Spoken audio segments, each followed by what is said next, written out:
catch up on episode 4 and episode 5 of The Last of Us. I've made my feelings quite clear in the past few videos, but overall, I am very conflicted. I am so confused by this show, man, because I keep fluctuating between two states of being. On one hand, I'm enjoying the excellently crafted action sequences. Yeah. We've had plenty of infected action in the second season. Episode 1, episode 2 had plenty. A little bit of a slower episode with 3 for obvious reasons, but I think we've seen infected in every single episode so far. So I think they responded pretty well to the criticism of that first season. The first season was really good, but one of the criticisms that it got was that, there wasn't enough infected action, which was such a central part of the Last of Us experience in the game. So, well done there. I think the team that is in charge of the action stuff is doing a really good job, and it's interpreting the flair of like the Last of Us action in a very unique way. In episode 4, we'll get to it, I guess. We even get a nice little stealthing around moment with the WLF soldiers and Dina and Ellie kind of like sneaking around. And I think the show is really nailing these recreations while grounding them in the realism that is necessary for the story to work in a TV show setting, let's say. It's never a set piece just for the sake of it. There's always, something else going on. And this is one hand. The other end is just that some of the dialogue and characters' decisions and the logic of certain interactions just escapes me. They are making so many questionable changes to the source material, and I'll dive deep into it later on. But I don't. I mean, we wanted them to change things, but I don't think they're changing the right ones, if you get my meaning. I don't know if you agree. The changes have been very weird. Like I think we mentioned before, like setting up that Abby and her crew in the first episode of season 2 were what their goals were. That was quite a good change for the story. Yeah. But things like it's more like the specific dialogue or character moment changes. I'm just thinking of the probably the most egregious example from episode 4 was Ellie's reaction to Dina being pregnant in the games. Oh, we're skipping all the way to that. Just as a good example of one major change that is so much better in the game. It's and it's not like the part 2 of the game is doing everything fantastically either. It's just bizarre changes. Like, I want to judge the show on its own merits, right? And if they are making these changes, there must be a reason. They have an end goal. They must be thinking, okay, if I want to change things down the line to have this very impactful story moment, then I have to change these other things around so, everything makes sense later on. But based on my knowledge of the game's story, I'm noticing all these changes, and I don't think they improve the story they're trying to tell. And we'll get to the, I'm going to be at that moment. But another example that I have that is relevant to the beginning of this episode is something that I've mentioned in the review for episode 3, right? That we are starting to see the ramifications of that decisions now. So they changed the timeline of events, right? In a way that makes me think that the end result won't be as effective as it is in the game, and the game has questionable logics and plot progression. So that's already kind of like its own problem that they are facing. But unless they're changing the theme, but it doesn't seem likely because they're following the game's story pretty closely. After Joel's death, we jump 3 months into the future, right? And that alone is a huge deal to me because Ellie in the game, and in the show as well, is fueled by anger and revenge. And if she had 3 months to lay in bed and process her grief, it's so much worse for her character that she's still so ready to go and like split people's throats open. They changed Tommy's character in the game, as I said, he chases after Abby right away. And he's also fueled by revenge, because revenge is one of the main themes of the story. And here he stays in Jackson. And at first I thought they did this because they wanted a POV character in Jackson, right? But we Same haven't, yeah, we reason. haven't gone back there once yet. Yeah, same reason he was swapped with Dina in episode 2 during Joel's patrol. They wanted him to be there for the siege. But based on what we learn in episode 5, I'm guessing this is not the case. No, it But seems like they wanted, that was more. It's more about just taking away Tommy's moments and giving them to other characters they'd rather focus on in the show. It would have still probably been more heartfelt a moment if Tommy was there, an actual family member to see Joel's death, and have Dina as the POV character. But I think they would rather have Dina have more of a reason to go on this revenge mission, rather yeah, than seeing as Tommy, they knew preemptively that Tommy was never going to go. Yeah, and I think it's a bad choice in the end, and also you lose that mystery element. During Ellie and Dina's journey to Seattle, they're seeing all these dead bodies strewn around the floor, and they're working out, and there is an element of, is Tommy doing this? Maybe Tommy's going on a rampage and he's killing all these people, yeah. and you've lost that crucial element of mystery there, with Tommy just staying in Jackson and not doing anything now. Well, I mean, we learn in episode 5 that that's not actually the case. But changing characters around is hurting the story in ways that we haven't really seen how they're gonna impact like the final result. But speaking of Dina, you were mentioning Dina. What is her deal, dude? Like, I really liked her performance in the first few episodes, but now I am puzzled because um you know and again, episode 5 sheds light on some of this, but she wants revenge for Joel as much, if not more, than Ellie. It makes no sense. Okay, they gave us, like 2 scenes between her and Joel to justify this anger that she feels, and then she connects the grief for Joel's death to her own grief for when she lost her parents, well, her mother and her sister, I'm guessing. And the way they change the orders in which like certain reveals happen, it makes her decision to stay in Seattle after realizing she is pregnant, spoiler alert, so much less believable. Why would you risk your life and your child's life? Exactly, and it makes her a completely irresponsible character now. It's like like you said, she has no reason to stay on this revenge mission. There's even a couple moments in this last episode where they're like, "Oh shit, what are we doing? We should turn back." And it's like they even have a moment where Ellie, says to her, "It's like, what are we doing?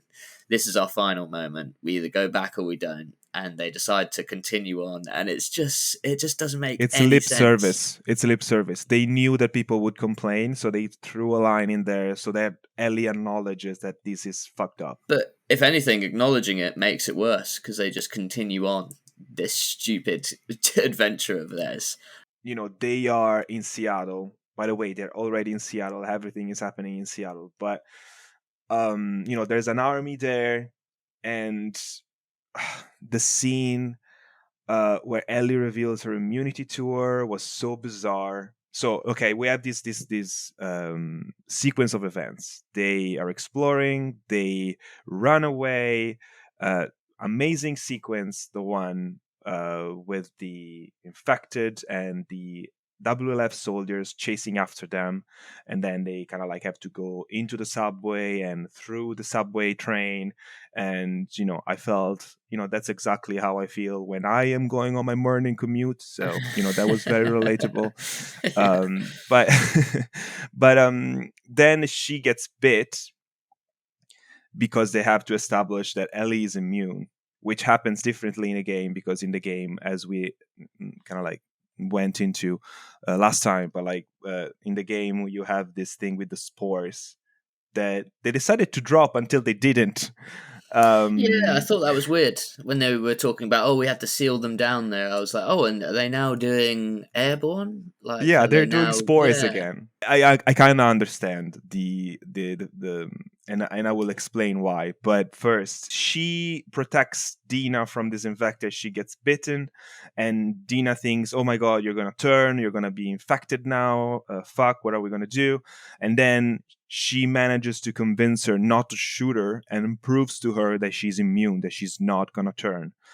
And as soon as this huge like bombshell reveal happens, she like the first thing she thinks of saying, Dina thinks of saying, is I'm pregnant. And then they have sex right after.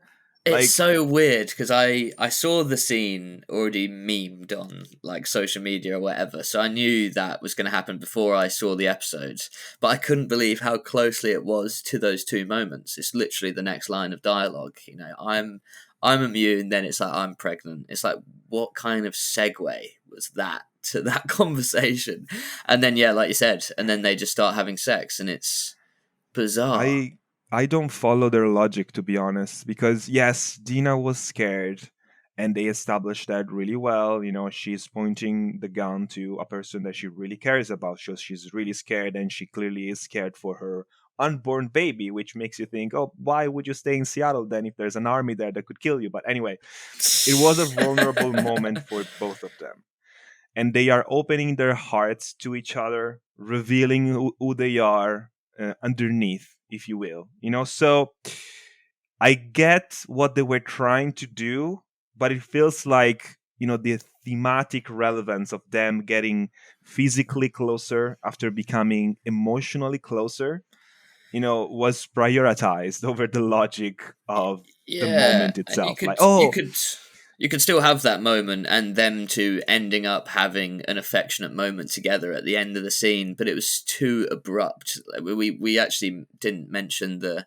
one of the stupidest bits of this scene was, you know, they're running away from that horde of infected, and they some of them sort of get jammed in the turnstile doors of the subway. yeah, And you know, let's it doesn't look like they're going to be stuck there forever necessarily. They're kind of breaking out already, and Ellie and Dina leave that building and they see a building literally across the street, and they're like, "Oh, let's go take shelter there." Across the street from the horde we're running away from, literally across the road. And they go into this big auditorium. It's like an old theater, and they're like, "Oh, don't worry, we'll barricade the door." And you watch Ellie drags a fucking rolling computer chair over to the door and puts it up against the door. This show has no realism anymore. The believability is down to almost zero to me, and everything in between doesn't feel legit. It feels like I'm watching two actors playing dress up on a set now. It's like lost all believability for me, and I think partly is because of this weird whimsical change of tone that we have constantly. Like any time we're not being attacked by the infected, Ellie and Dina are basically on a romantic getaway, and they're laughing and joking, quipping with each other, and being snarky. And there's just no element of realism. And again, my gripes with how the characters look in terms of makeup and hair and how disheveled they're supposed to be. We see them sleeping on the floor of this old abandoned building, and they wake up and Dina's hair is perfectly curled again and her mascara looks great. Oh, it's just yeah. ridiculous now. And also like I saw someone pointing in this out, like they did a little photoshop of Ellie's haircut from the game onto Balaram's face. Like they were not trying to, like, I don't it was an interesting look because it makes more sense for them to have shorter hair. Dina in the game has like a little bun, uh Ellie has short hair. All the female characters have short hair because long hair gets in the fucking way. And if you're running Yeah. away from clickers and raiders, you don't need any extra problem. Like, and your visibility needs to be 100%. So, like, I think the makeup department is to blame here, because if they Oh, just gave totally. her a different haircut, that you wouldn't have to worry so much about, oh, her flowy black hair needs to be lush and beautiful, you know. And no, doesn't need to be. It can just be a little, you know, a little bun like in the game, and so you don't have to worry about that, and it's realistic that they are walking around, like that. I don't know. It just looks so silly. Little touches like that just believe, oh, this person has been, unwashed for all this time. Oh my god, there was such a funny bit actually. There's a bit Go on. after Ellie and Dina they've had sex and they wake Uh-huh. up the next morning and Dina's like, oh no, don't kiss me, you've got morning breath. Oh my And it's god. like and then they wake up and Do they you even have toothpaste in the post-apocalypse, dude? Like, what the no, fuck? but they brush their teeth with beef jerky. They wake up and they eat a couple pieces of beef jerky, and that's them brushing their teeth. And then, but you look at their teeth, and their teeth are fucking all perfectly white. I mean, have you ever tried? Maybe beef jerky is the answer, dude. Like, I don't know. Honestly, it's crazy. And then it's just like, well, actually, I don't think you mind. This girl just fingered you with her like disgusting, bleeding, infected hand. Do you really care about morning breath, dude? Dude. Yeah, no, I get you. I get your meaning, and also I also thought that was weird to address that in a post-apocalypse where your sense of smell should just be gone because Yeah, everyone what? stinks like shit. And again, like you just said, they addressed it. It wouldn't have been as much of an issue if you don't address it. But you address it in one scene, but 2 seconds before, it's not an issue. Is why it's just so all over the place. It's like 5 different people are writing each scene. It's so weird. And I thought I saw a tweet or like a comment of someone saying like, "Oh, finally, someone addresses morning breath in relationship. This show is amazing." And I'm like, are we What watching an the same idiot. thing? Because like, why would that be a point to the show that they are addressing this? Like, I actually was taken out of the scene. Whilst we're on that scene, I suppose, the most memed moment in all of The Last of Us, and Yeah. potentially, might be like one of the cringiest things I've ever seen in a TV show. Honestly, You're exaggerating. I'm actually not exaggerating. I was in hysterics, and I showed a few people this scene as well who don't watch the show, and they were also in hysterics. It's such a ridiculous line of dialogue to have, and I think it's supposed to be a bit of a joke in when Ellie's saying it. Sure, of course. Dina says she's pregnant. Cheek. Yeah, Dina says she's pregnant, and Ellie goes, "Well, we're all having a baby, and I'm going to be the dad." But just because of a lot of the other messages in the show, it's hard not to take this as, oh, this is legit. This isn't necessarily a joke. This is a real statement that Ellie's making. Not even the fact that how cringe it is, just how done dirty Jesse gets as well. Yeah, like that was exactly. That's the thing that annoyed me the most. It's like Jesse comes up literally in passing. She's like, "Oh, it is Jesse, right? Who you slept with? Jesse is the biological father of this dad." Obviously, she doesn't say that. And then she's like, "Yeah, it is Jesse." And she's like, "Oh, well, I guess I'm gonna be the dad." And it's like, what's Jesse gonna be? Yeah, exactly. Like, and as soon as they, open up to each other and have sex, then that's a relationship, and you are dropping your on and off boyfriend for the last few years and just going with this girl and accepting that she's gonna be like, you are already imagining a future where she is raising the child with you and Jesse's not in the picture. I am so confused. Like, I am gonna be a dad, okay, it's a moment, as we said, has already been memed to death. I don't want to add to that conversation because I think it can become very toxic. But what you're saying is absolutely fair. I don't have a problem with her saying it. I don't even have a problem with her thinking it because she's, a young girl, she's in love, and okay, it's fine. It's not a great line, but whatever. What I have a problem with is what you're saying about Jesse and also just Ellie's bubbly, happy-go-lucky personality throughout this whole thing, in a moment where she is on a blood path, on a revenge path. She is willing to risk Dina's life, her unborn child's life, to go after revenge, and you're not selling me on this when she says lines like this. Yeah, and if exactly. you're changing Ellie because you want to tell me a different story, then you're not selling me on this new version of her. because this Ellie would not have gone to Seattle to kill who knows how many people, and certainly would have not remained in Seattle after learning that her girlfriend is pregnant. So it's just a complete clusterfuck of emotions and like clashing tones. And I don't think they're doing a very good job with this, personally. No, exactly. She's more compassionate, more like seeking out a relationship than she was in the games, and she wants that comfort from Dina, and they've had one kiss, I think, before Yeah. this scene, and now they're already telling each other they love each other and they're gonna have a family together. It's speed running like the main relationship of the whole story. It's ridiculous Yeah.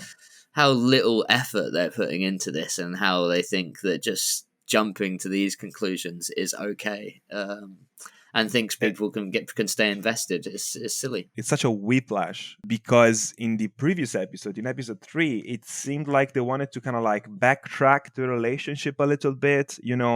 The barn Yeah, dance kiss was 3 months earlier. There's been a lot going on in their lives. They're not really thinking about that anymore.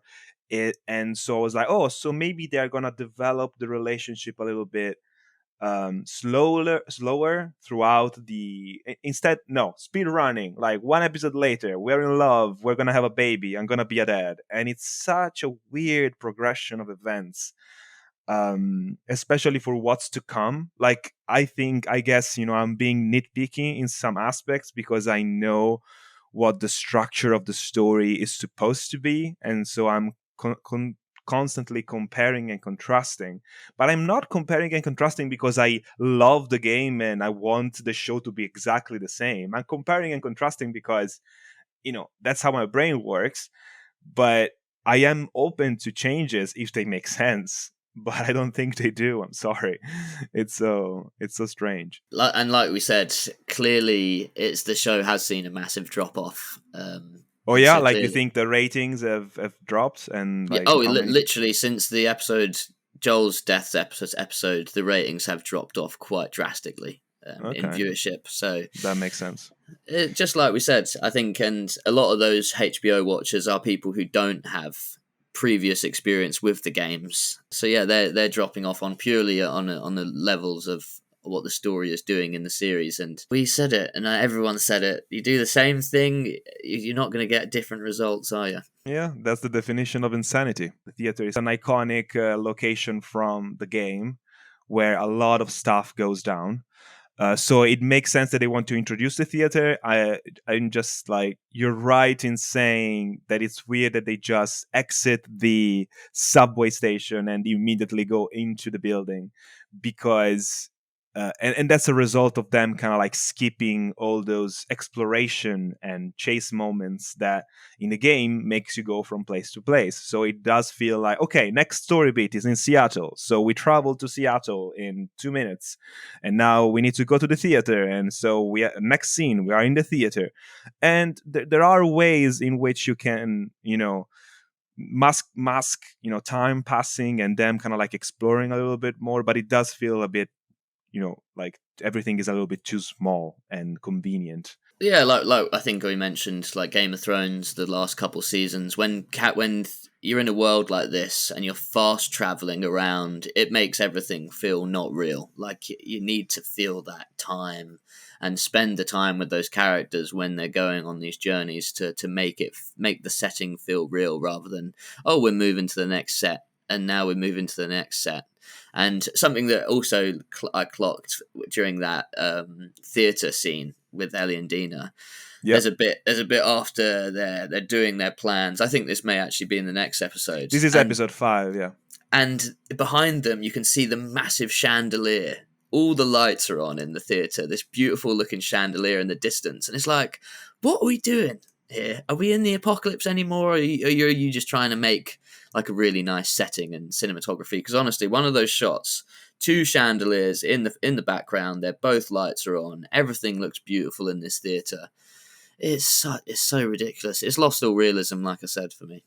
it did feel like so we are transitioning into episode 5 because this is an episode 5 conversation. I agree with you because when she walks into the theater, and everything is so nice, it feels like they booked this theater to shoot in for a couple of days, Yeah. and they weren't allowed to move too much stuff around, and they put some instruments on the stage, and then put like a dust filter on top of the scene to make it look a little bit more disheveled, but it's just pristine. Like there's not even like one seat that fell over in 20 years of apocalypse. So it's, yeah, well, it was walled off and no one went to raid it, I guess, and so it's beautiful and great. But No, I yeah, don't believe it.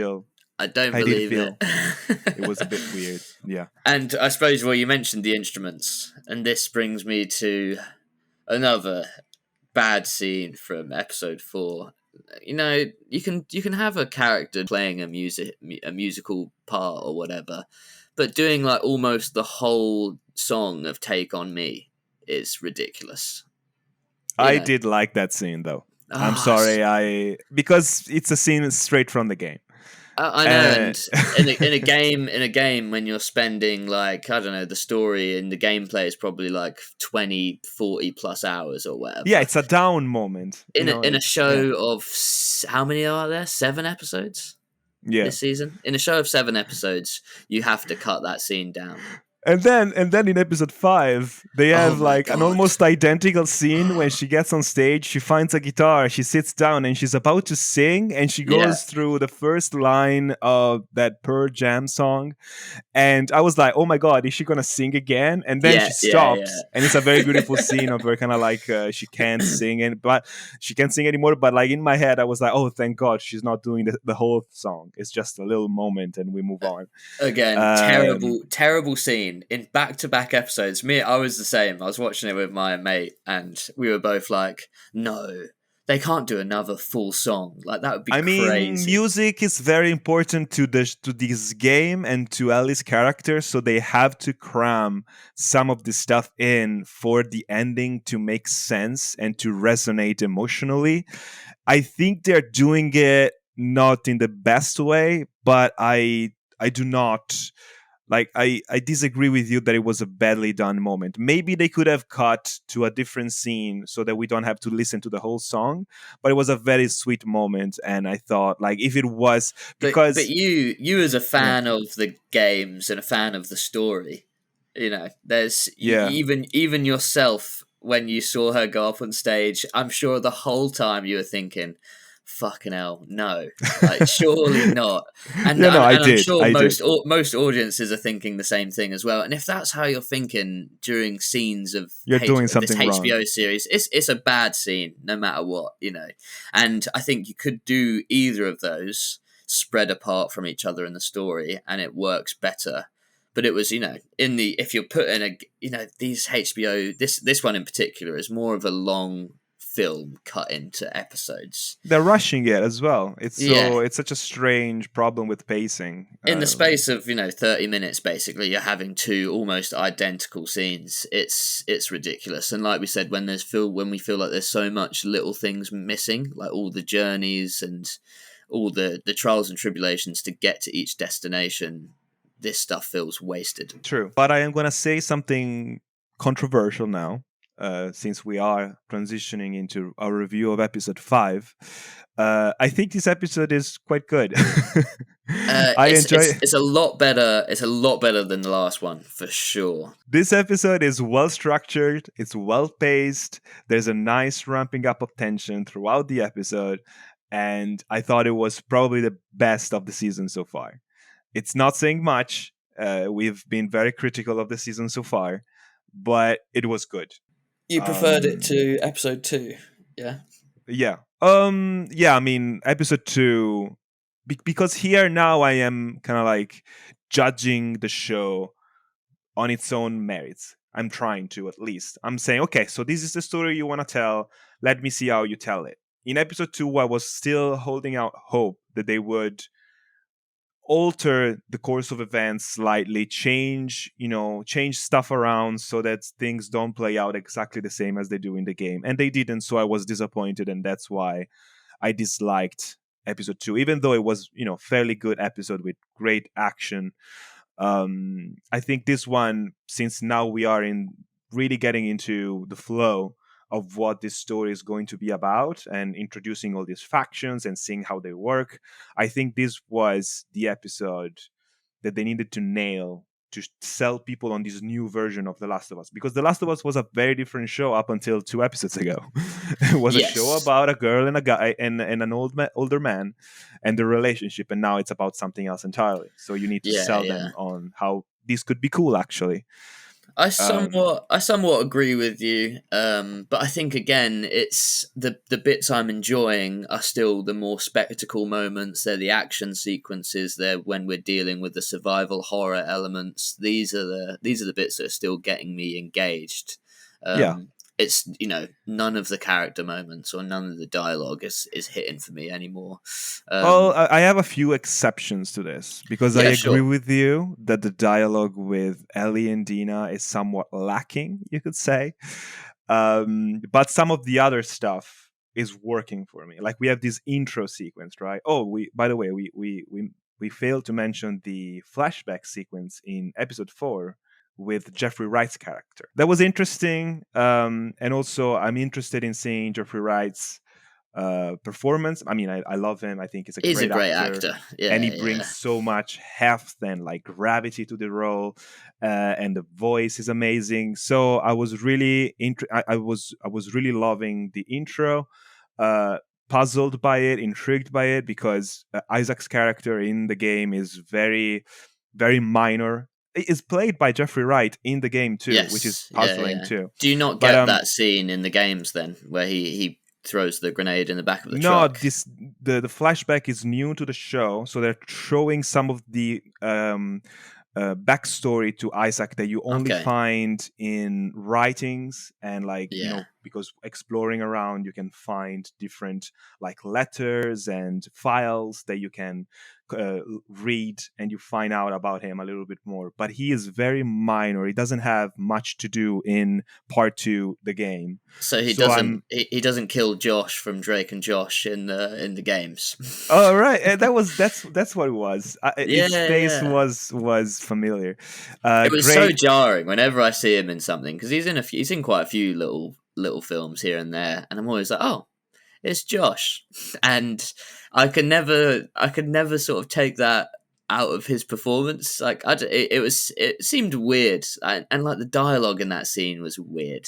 He's like I talking about how they bullied this guy and were calling him a jizz boy and stuff. I was like, what is this scene? I enjoyed that actually. I thought it was really well done because you are fleshing out the world in which this story takes place. You are fleshing out the factions that make up the story that you're telling. So you are showing that 11 years, I think it was 2018, 11 years before the events that we are seeing unfold right now, there was this power struggle. There were the Fedra agents, so kind of like the government, let's say.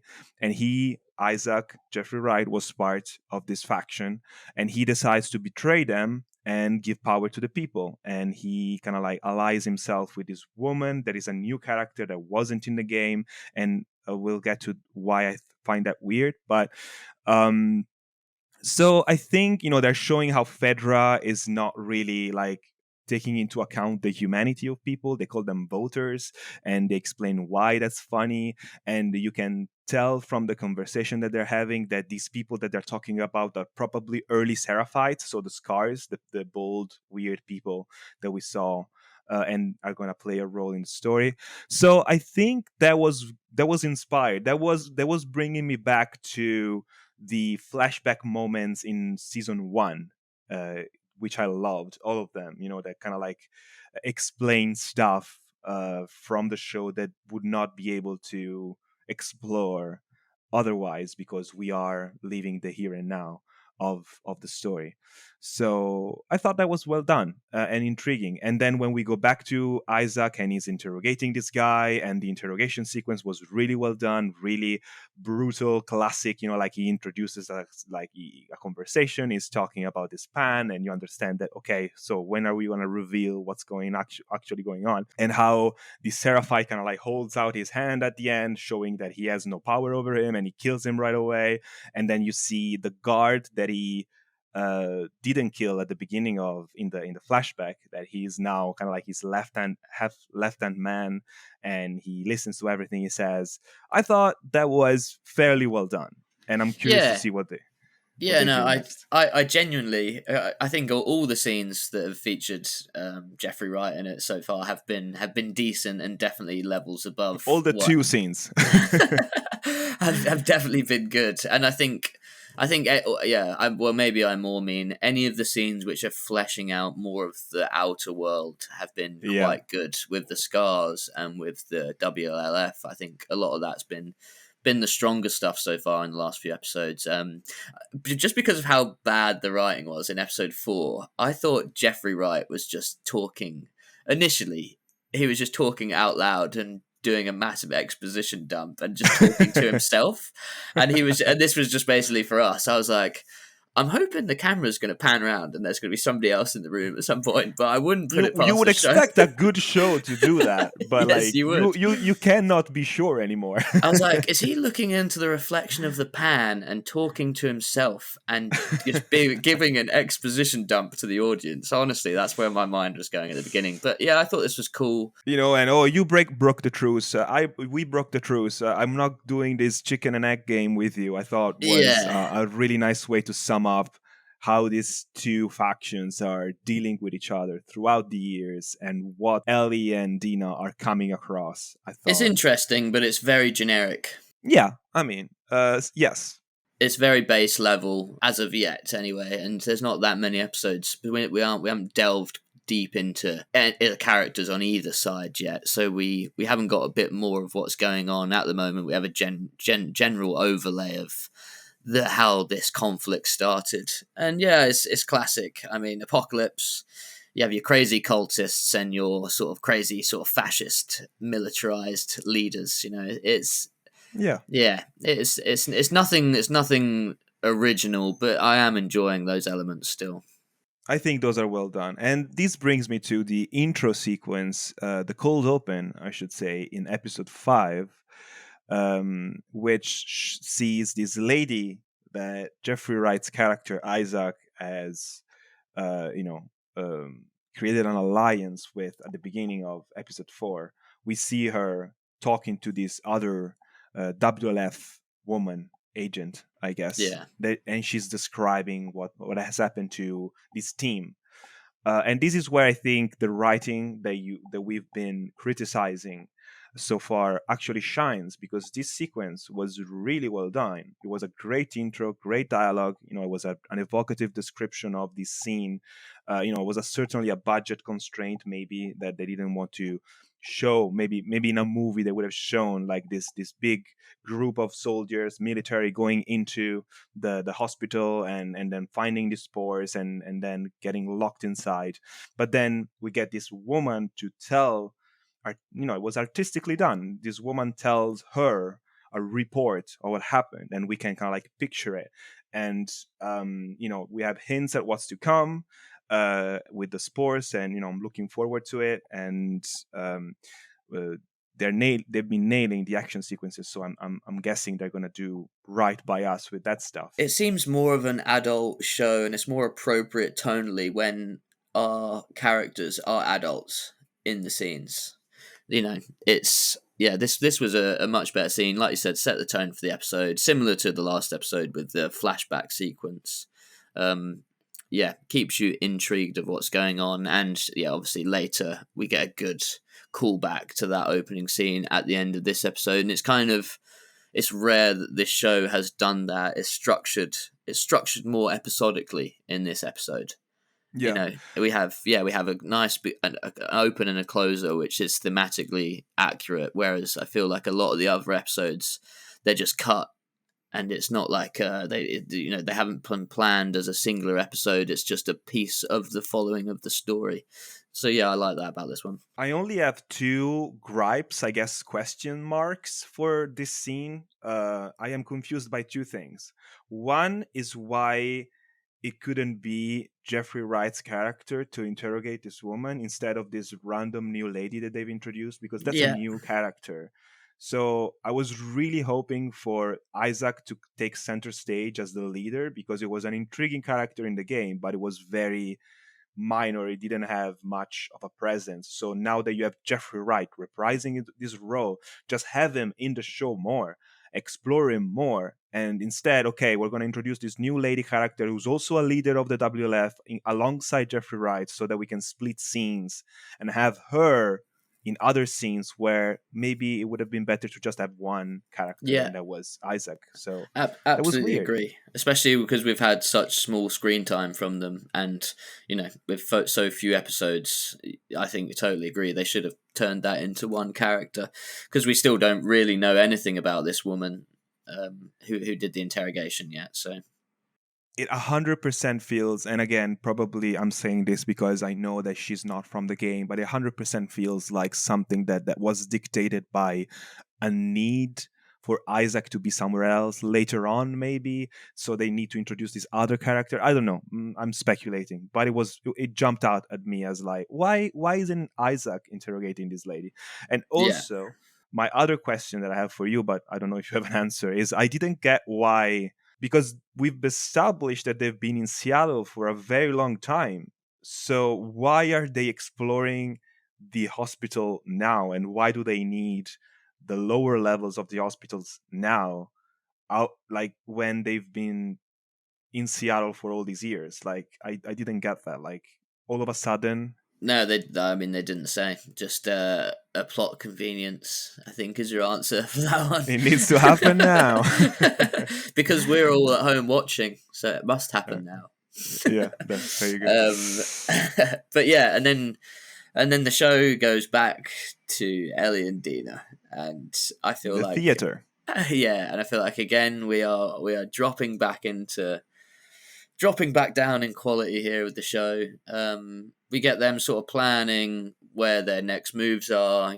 Ellie comes down. She's like, Do you know what triangulate means? yeah, she's like, it's like something with fucking triangles. It's like, oh yeah. Imagine if Joel said that. You're line. getting better and better every week with this Ellie impression, man. Yeah. I don't know. Imagine have you been practicing? I have been practicing a lot. Yeah, imagine if Joel said the lines that Ellie was said, and obviously they're completely different characters, but they are trying. Well, I mean, the show is telling you that they are exactly the same. Exactly. The show is trying to tell us that now Ellie basically is Joel. She's gruff, she's grizzled, she's hardened by the things she's seen, and she's an elite killer. But she'll act like a snooty teenager in all the dialogue scenes. She's like, yeah, I think but triangles or something, and I hate math, and I never liked school. It's like, oh god, could you imagine? This was more Cartman. Yeah, it's just so unlikable. Yeah. And when it's giving me vibes of, well, it's just giving me general Disney Plus show vibes when those two are in it and they're leading the adventure. Just because of the weirdness in tone and the whimsical nature of it, but we're still with this supposed underlying, danger everywhere. It's just giving me that kind of vibes, and it's, oh yeah, I'm so knocked out of the story with these two at the moment. I'm really struggling to get back in. And in little moments, it does draw me back when the tension rises and the clickers come back into it. But then I always just think, if it was any other character, you would deserve to be killed in this moment within the story. Not in real life, obviously. Secretly murdered. But you know what I mean? They're planning their way to get through the town. And they're like, oh, there's this one building that's, even the guards don't go in there. And so I wonder why. Yeah, so obviously it's riddled with infested. That's probably your worst place to go. And they're like, yeah, sweet, we'll take a shortcut through that route. And it's like, you have no idea what's in there. And they even guess. They're like, oh, maybe 3 clickers and a whatever, like a what do they call the normal ones? Infected, just Yeah, runners. Sorry, they're like 3 runners. clickers and 2 runners, and they're like, we could deal with that, and no guns. And they make such a big point before going on the mission about, Ellie, It's you're not a big so, deal. yeah, Ellie, you're so cool and you're so reckless and you're so violent. Don't get your gun Don't out and shoot. start shooting. And then immediately they both start blasting their guns Well, I when they're mean, in there. I think that was on purpose because they were out of their depth, and the Oh, show wanted us to know but that they is it were. supposed to be comedic? Um, Because it comes across as comedic if you spend like 3 minutes harping on a point of we should never do this, and this is a yeah. classic comedy setup. You do that exact thing in the next scene. That's fucking Well, comedy.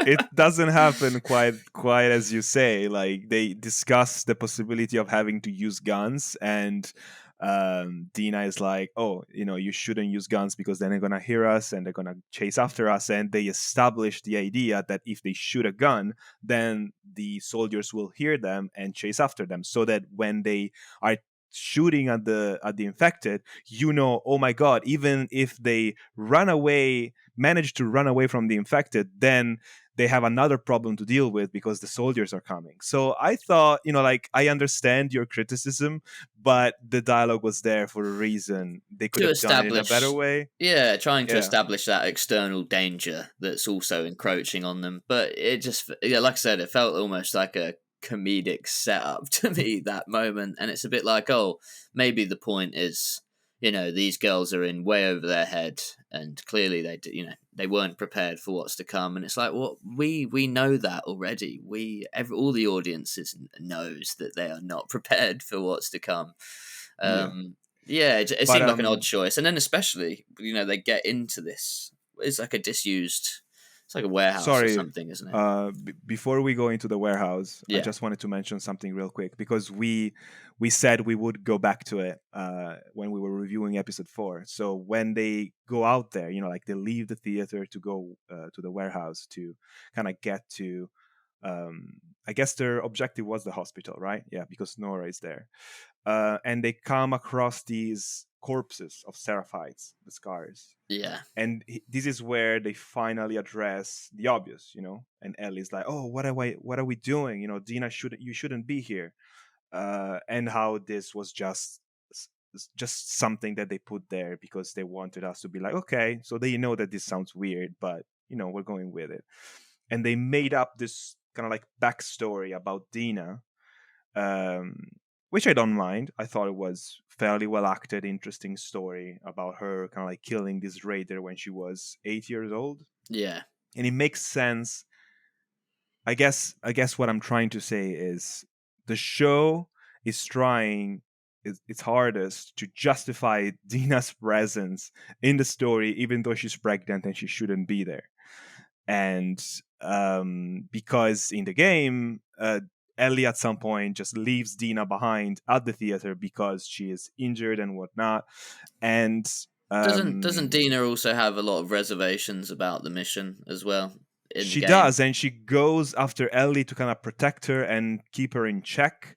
And actually, the mission at the first, as I said, is different because they're going after Tommy. They're not just going after revenge, which I thought was such a better. Because yes, Ellie is secretly going after revenge, but she's also using the idea of, okay, I need to find and save Tommy before they kill him too, Yeah, that works which so kind of much like, better. it justifies her doing what she's doing, and this doesn't happen in the show, and it's so frustrating because it feels like it's an intentional change for the worse. But, and I'm not defending the game, we do not love the game here, we've established that. But anyway, what I'm trying to say is, I understand it makes sense to have Dina in the story. It was a gameplay decision to have Dina tag along for some of the missions while others were just Ellie. It's pacing. Ellie is gonna be alone for some of the game. Some of the game she's gonna be with Dina, and other missions she's gonna be with other characters. They mix it up, and that's fine. In the show, it's helpful to have a second character there, so you can have banter and express concepts and ideas out loud, like the one that we said before. Oh, don't use guns, because if you use guns, the soldiers will hear you and they come and kill us. So if Ellie was alone there, who's she's not gonna talk into a pan So like she Isaac should have brought and Seth. monologue. Yeah, there you go. She So could have all this witty banter with Seth. It'd be fucking excellent. So what I'm saying is that I am fine with them doing it this way. Just find another way. Maybe hold on to the reveal of her pregnancy, right? Or make it so they're not sure, so she's not as easily like, if she doesn't know or if she's unsure, then it makes more sense to have her there, and then it can be a reveal later in the story. No, Yeah. we know right away that she's pregnant, and this informs so many of the decisions that they make. Yeah, exactly. That's the perfect way. And it's only once they are in too deep that they realize the situation, because like I said, it makes them very irresponsible and unlikable as characters for doing what they're doing. And in that moment, this sort of brings me, when Dina tells her little backstory, this brings me to a problem I have with the show at the moment, because we kind of get this secret backstory that's kind of similar to Ellie's. She does a Yeah. similar thing in season 1, where we get the reveal that, her first kill was this very important one to her, and she killed Riley, and it's sort of shaped her character and it's hardened her. And basically, Dina has almost the exact same backstory now, and it highlights just how similar these two are as characters when you're just looking at the basis. And that's a major problem, I think, when your two main protagonists are so similar to one another. We had the complete opposite in season 1. Joel and Ellie, the dynamic between them two works, and it's good storytelling to have two characters who are distinctively different from each other, and with different life experiences, different ages, different gender, different etc. Because these things all create little conflicts in conversation. But Ellie and Dina are basically the same to a degree. They're both young teenage girls who have had similar upbringings in the apocalypse, and in terms of their characteristics, they're pretty similar. They're brash, they're confident, they're quite smarmy. They are so similar as characters. There's nothing massively that discerns the two of them from each other at the moment, and I think it's not interesting storytelling to have two characters so similar to one another as your leads in your show. Yeah, they mostly get along really well as well, which They agree with is everything that they're doing. And like we said, they had that moment where Ellie could show her more harsh side, where she tells Dina, you shouldn't have come here, you're pregnant, you're now a liability to the mission. But no, they just want to play happy families together. There's no conflict. It's silly.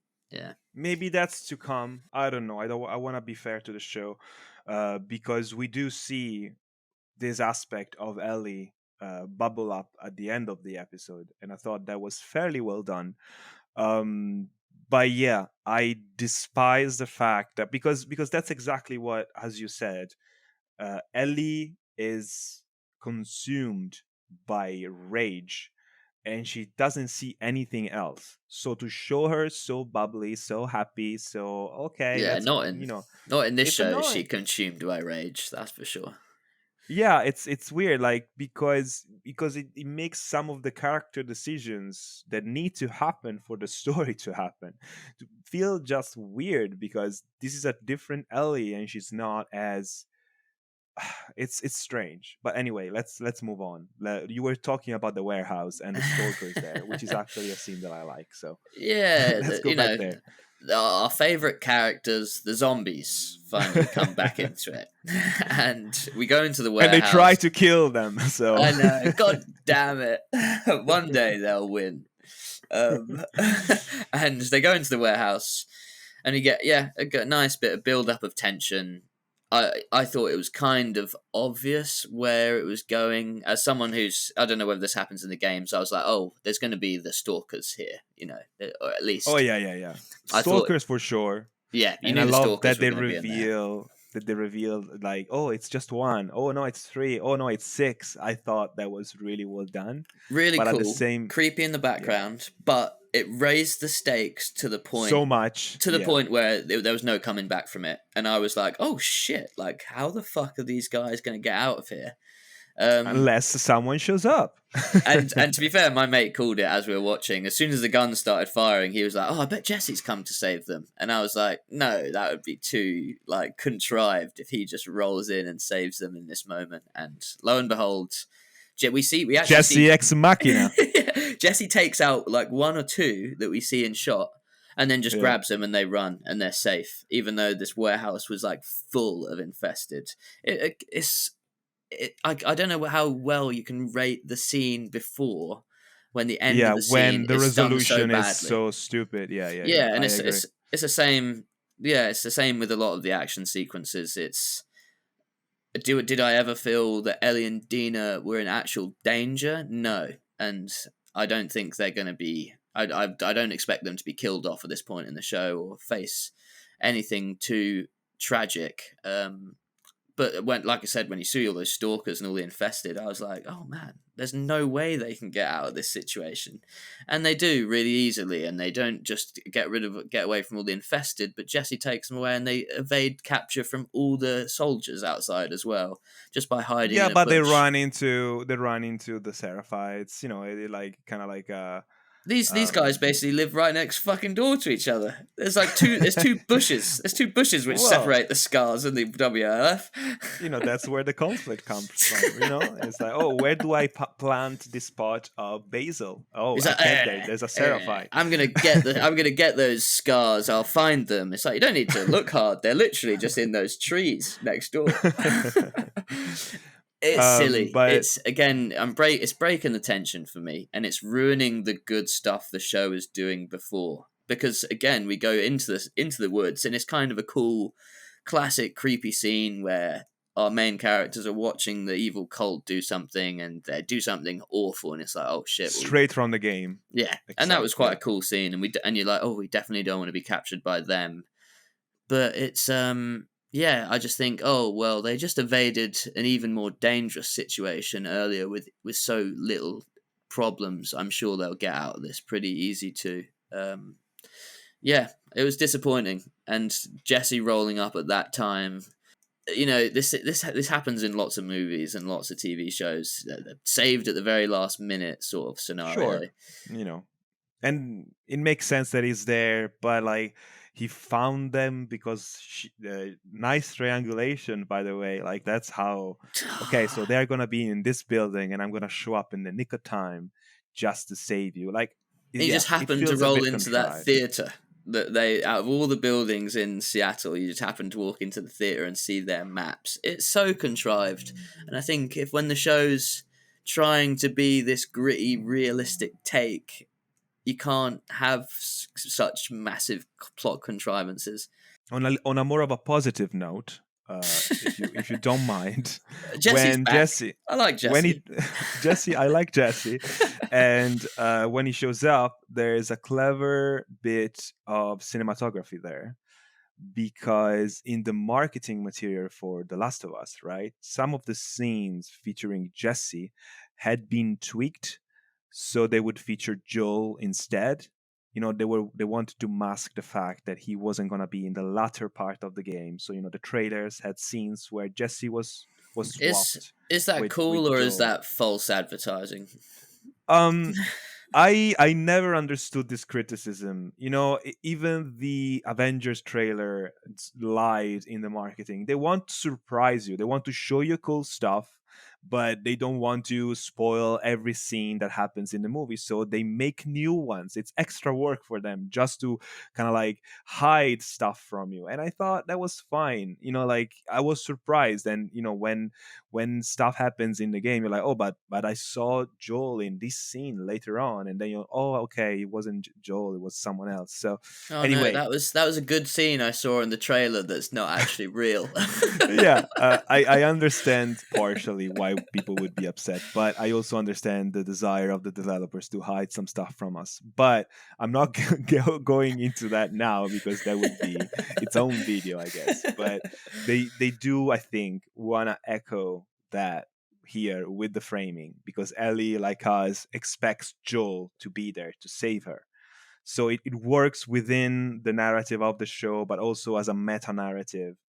I think that was intentional. I don't know. Maybe I'm just reading too much into it, but I found that when you don't see his face and you just see his hand reaching Yeah, out I to think Ellie. they were somewhat trying to allude to that for sure. Yeah, yeah. Yeah. All right. So they run away and they go into the woods, and it's a really cool scene with the Seraphites. But then, stuff happens that we discussed. They are discovered. Dina is injured just in time, I should say, because Ellie needs to be alone for the next scene to happen. So, Dina is injured This bit for plot happened convenience. so fast.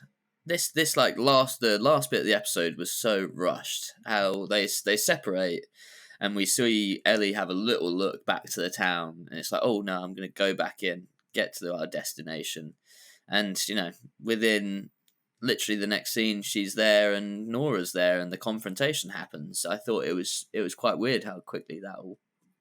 I mean, they cut out all you sneaking around the hospital and killing dogs and killing people so that you can I find was Nora. wondering. I was wondering if we were going to see Ellie kill a dog, because there's a scene when she's hiding in the grass and Yeah, yeah, yeah. someone's like sneaking around with a dog, and I was like, "There's no way they're gonna Bella Ramsey's already fair and unfair. Some of the criticism she's facing, if it's about her performance, then whatever. If it's about her looks, then that's another Yeah. thing. But so I think the show is now doing everything. It's like, oh, we can't have her also kill loads of dogs. she'll face so much backlash. So I think that's I not going to mean, be an element. no, no, no. They purposefully showed her sneaking away from the dog. I'm not gonna hurt you, puppy. Yeah, she should have. Um, She should have like stroked its face in the grass, like like rubbed its nose, and and then the it dog walked and the off. dog immediately loves her and stops Yeah, barking so that the guy doesn't find her. yeah. Yeah, like she speaks to the animals like Snow White.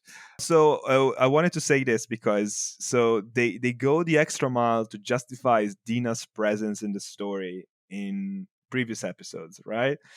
Uh, and then as soon as they need Ellie to be alone, because this was a moment where Ellie was alone in the story of the game, the Nora scene, of course, she needs to be alone for what she's about to do. Dina immediately is shot with an arrow, so she has to be removed from the scene. Basically, literally, the help, the best boy from outside of the set comes and takes her away because she's not needed anymore. Do we ever And see in that like commotion? Does Ellie ever see that Jesse takes Dina away? Oh no, that's it. Jesse they split. Ellie has a line of dialogue. She's like, "I'll lead them away, and you take Yeah, care yeah, of yeah. Dina." Of course. But in this moment, Ellie doesn't care about the safety of Dina anymore. She's Yeah. her So revenge matters more now. yeah, so that's what I wanted to get to, because outside of this little, okay, let's injure Dina so that we can remove her from the scene, which I you could call a nitpick based on my knowledge of the story they are telling. I quite like this moment. You kind of get this fork in the road scene, where Ellie could go back to the theater and reunite with Dina and Jesse, but instead decides to chase after revenge, to go to Nora instead of going back to the theater. And I think the show could have done more to kind of highlight this moment and this choice. And as we've repeated multiple times throughout this review, they are not selling us on this version of Ellie, and I personally believe it has a lot to do with the performance that they're not selling us on this situation, Yeah. on this dilemma that she's facing. There should be more consequences for her actions. I'm guessing what I'm trying to say, because and I guess we'll get them in the next episodes, but still it feels like, oh, I should go back there. No, I see the hospital in the distance, I'm going there because Nora is there and my revenge is more important than anyone else in my life. And it didn't feel as significant as it should have been. No, you could have had a shot where Jesse's taking Dina away and Dina's looking at Ellie and she's, Yeah, basically looking at her to be like, no, come with us. What are you doing? perfect. And Ellie runs in the other direction. Bang, you've It's a done it. turning point. It's a Yeah. turning point for Ellie now. So the fact that you don't have the contrast of what could have been if she didn't go in that direction, she has made a decision that will lead her down a certain path, and we're not giving enough weight to it. And I do love your suggestion, and I wish they did that. I wish they could see each other from across the park and be like, "Oh, we are here. I can go there." Like I think there's a similar scene. Uh, it's like in the Lord of the Rings when Frodo is supposed to join with Merry and Pippin, but instead he knows that he can't, that he needs to go on this journey alone, and he leaves. And so Merry and Pippin realize this and kind of like get in the way of the orcs. I don't know. Well, this is another tangent, another one of Tommy's tangent, but you know my meaning. They could have done something like that, and it would have been so much more impactful, the decision that she makes. Yeah. Yeah, definitely. But the scene with Nora was actually quite good, I thought. The lighting was great. It made Ellie look kind of, I guess, terrifying. I was not expecting that. She was.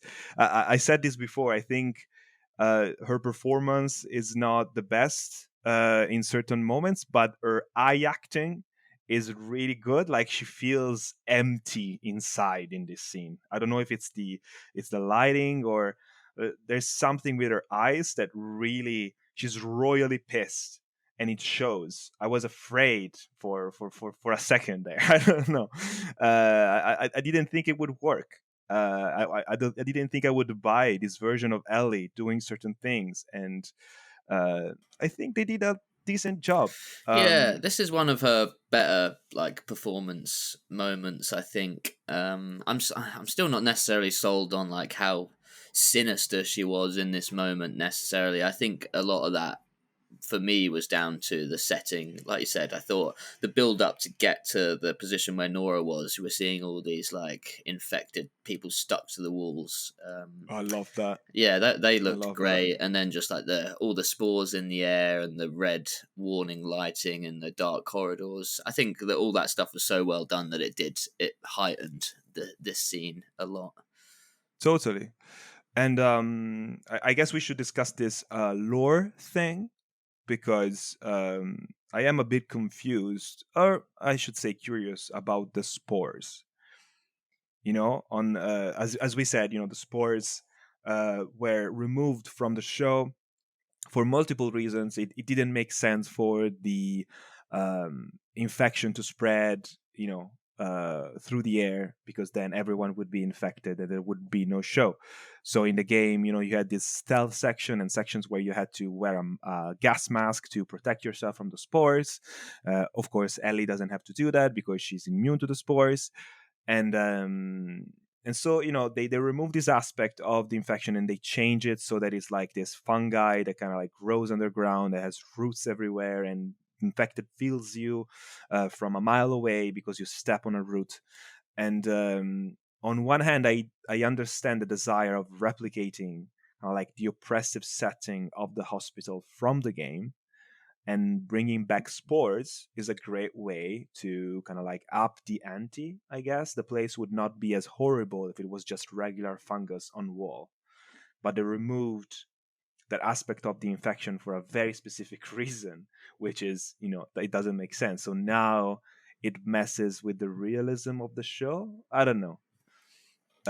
Did you feel it was weird, I, or is it I just me? I thought it was weird that they're introducing it, because I think it was smart not to do it in the series, because it feels like if the virus is airborne, the whole world is fucked. Yeah. And I guess it's just this one place, and they established it was like one of the first quarantines that they established during the outbreak. So it's just this one place where the fungus grew so much that the spores. But it's weird that the spores are not anywhere else. I don't know. Like Yeah, it's I don't strange. know. Maybe they'll touch on that again later in the show, but it also kind of cements just how doomed the world is. Yeah, If this thing's airborne in certain areas, then humanity is basically done for.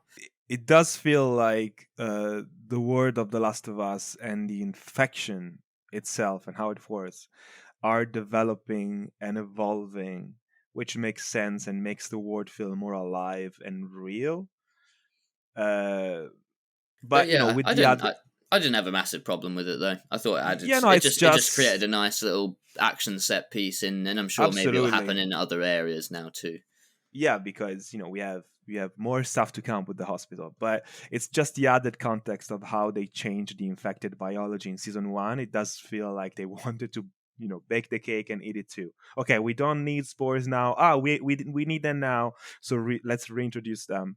Because how do we do the scene where Nora uh, f- you know runs away from Ellie, falls through the elevator shaft and into the basement of the hospital, and either she gets bitten, but that's too played out, we've done it too many times, or it's just the spores in the air who are infecting her, and Ellie is immune. So they just want to replicate that, I guess, iconic scene from the game beat for beat, and that's why they had to reintroduce the idea of spores being dangerous for humans. Anyway, I thought this was a solid episode, great progression. I bought Ellie doing stuff to Nora, which I wasn't necessarily expecting them to nail the scene, and I think they did. I love the look of the hospital, and I can wait to see more of it. And I want to make something very clear, and I think I'm speaking for both of us. Like, I am not saying show bad because different from game. I do not even love the game, and we've discussed, why we dislike the story of the game in a separate video that maybe we'll link somewhere here. But the show can and should change things around, and it's interesting to see what they decide to change.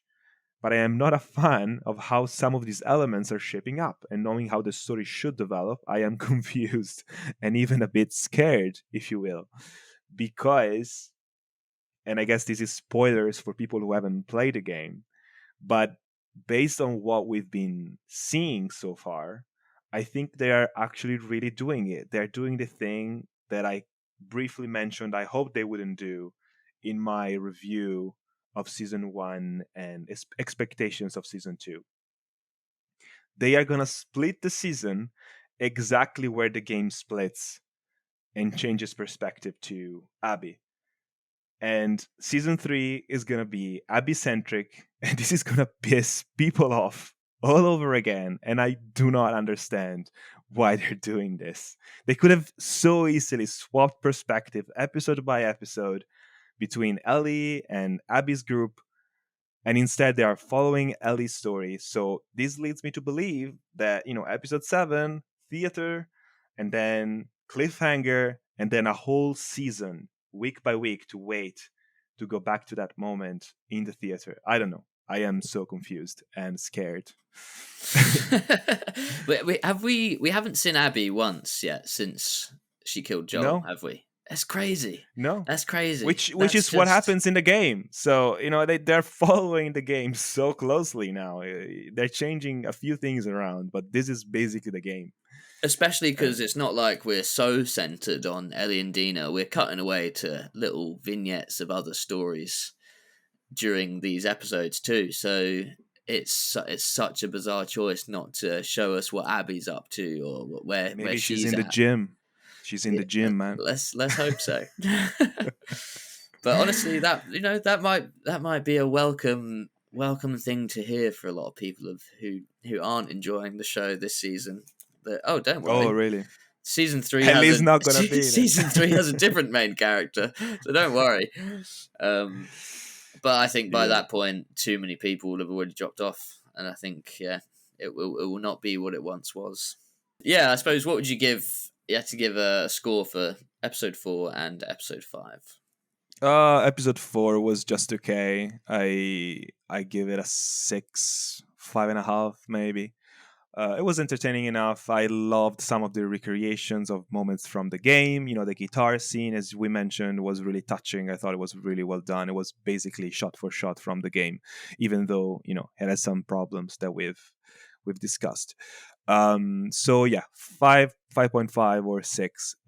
Episode 5 I actually really, really, really liked, except a few dialogue moments that we've gone into. So I would give it an 8. An 8, damn. It's jumping Yeah. back up to season 1 scores for you. Yeah, 7.5, 8. I don't know. It was really good. Yeah, good. I think for the first time ever, for me, The Last of Us has now moved, especially with episode 4, has now moved into more bad than good territory. And Yeah.